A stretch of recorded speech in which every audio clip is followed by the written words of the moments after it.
tolod tovább, tolod tovább. Legyen valami őrség. Oda kérjünk a sarokra valakit. Ezt most megbúztuk.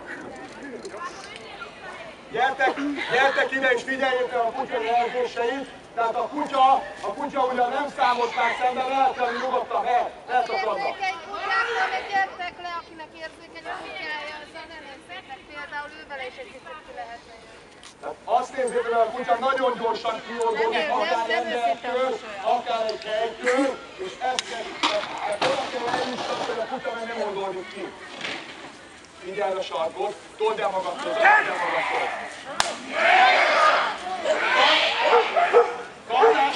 Karnás embert oda! Karnás embert oda! Jó! Ezt a kurva basz meg! A kutya!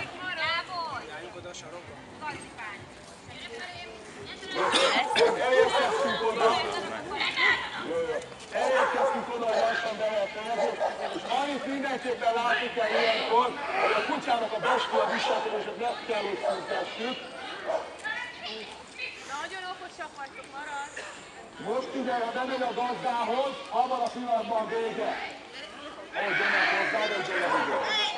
Figyelj! Ahogy bemegy hozzá, legugol. Szőke! Gyere, gyere! Gyere, gyere, Szőke, gyere! Gyere, gyere! Figyeljél! Embert a sarokra!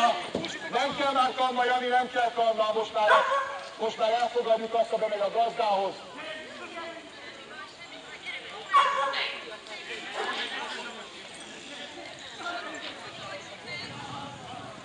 És Google a gazda, most vége! Emberek szép, csücsüljetek le!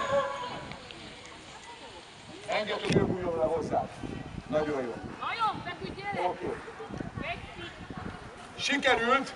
Sikerült egy olyan kemény helyzetet találnunk ide, hogy a kutyának van egy beégett viselkedése, van egy legugolva. Van egy modorossága is hozzá, tehát tudja azt produkálni, hogyha nem rohangál a kutyák, már egész tisztességesen viselkedik, és emlékeztek arra a pillanatra, amikor a falkarohanásba elindultak a kutyák?